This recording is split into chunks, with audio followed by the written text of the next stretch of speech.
Hi guys, good morning. So today is Saturday and I will I will attend my daughter's foundation day in school. So yes, anniversary ng school. So meron silang foundation celebration. Yes. I remember tuloy during pag may uma-attend ako ng mga ganyan activities sa school na excuse me guys. Okay, excuse me po. Okay. Okay. Back to show. Nare-remember ko yung time na during my high school days and elementary days yon. Parang cycle lang, no? So, dati, ako yung may foundation day, may mga activities sa school, and then now, ako na yung uma-attend para sa anak ko, di ba? Life is just a cycle. Paikot-ikot lang, di ba? Ang uso ngayon, hindi na uso bukas, tapos uso na naman, di ba? Uso-uso lang yan. Okay, so, naligo na ako, and then, ang ilalagay ko, wala akong moisturizer sa face, so, I will just put some sunblock there. Sunblock lang tayo, guys. And ang gagamitin natin is this one, the Bello Tinted Sunscreen. Yan. Mayroon akong review nito, guys. Ilalagay ko yung link dyan sa baba. So, ayun, ang ilalagay ko is just this one. Ito, Maybelline, this is Maybelline Clear Smooth. Yeah, Maybelline Clear Smooth. And I like this, guys, kasi 2-in-1 na siya. It's just like a two-way cake yon. It's just a powder, pero parang cake yung nilagay mo sa face mo. Alam niyo yun, yung parang binabasa dati, 'di ba, na pang makeup. Babasain mo yung sponge. Yan. Tapos, ilalagay mo parang cake yung ano mo. But this one, nung na-try ko to, ayan siya, guys. Ayan yung loob niya. Ayan. I'm in the shade of natural. Yun yung kinuha ko. Sa unang lagay, medyo maputi siya. Yes, sa akin. Maputi siya. Ayan yung shade. Papakita ko sa inyo, guys. O, diba? Parang maputi siya. Pero, guys, magsiset naman yan eh. Ma-absorb ng skin. Tapos, parang nagpipinky-pinky. Ganon. Pero, kung wala ka naman masyadong i-cover, tapos nagmamadali ka, wala kang time mag-foundation, then, definitely, I suggest this one. Yung sa konting lagay niya lang, ayan, oh. Oh, diba? May pink, oh. Ayan, nagpipinky-pinky siya.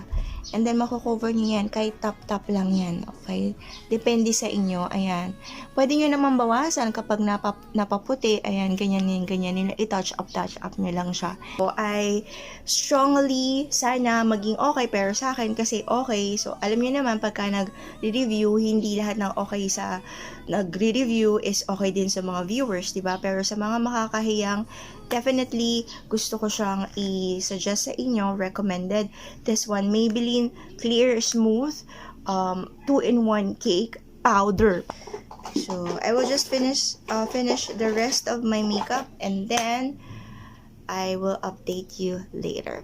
Okay, guys?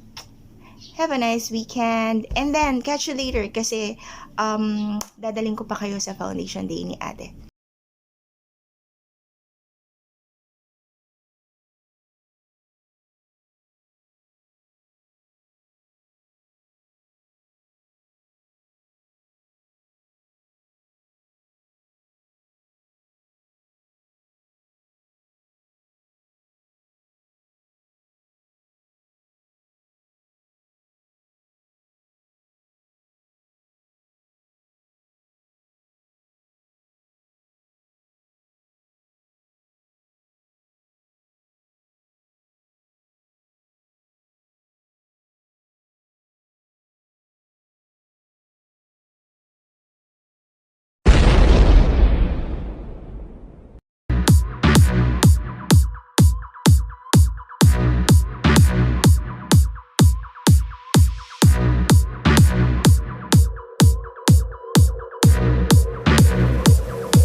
So, nakauwi na kami ng house. Yes. From Ates Foundation, yung daughter ko, 'di ba galing ako sa foundation day niya sa school kanina. Yun. And kakarating lang namin ng bahay kasi after the foundation day, celebration ni Ates sa school, go kami sa mother-in-law ko. Yun, punta kami dun sa place ng mother-in-law ko. I'm going to shout out my mother-in-law. Thank you, mommy! Yes, thank you dito sa ube. Yes, nangalahati na agad kasi ang sarap-sarap niya talaga. This one, guys. Yan! Tapos, lalagyan mo siya ng butter. Diba? Butter. Yan, British yan tayo. Yun, butter sa on top. And then, wow, super delicious na niya. So, ayun, thank you, mommy baby, Lola baby, for this ube. So, thank you guys for watching. And this is Chris channel again. And have a good night, guys. Kita-kits ulit tayo next time. Godspeed.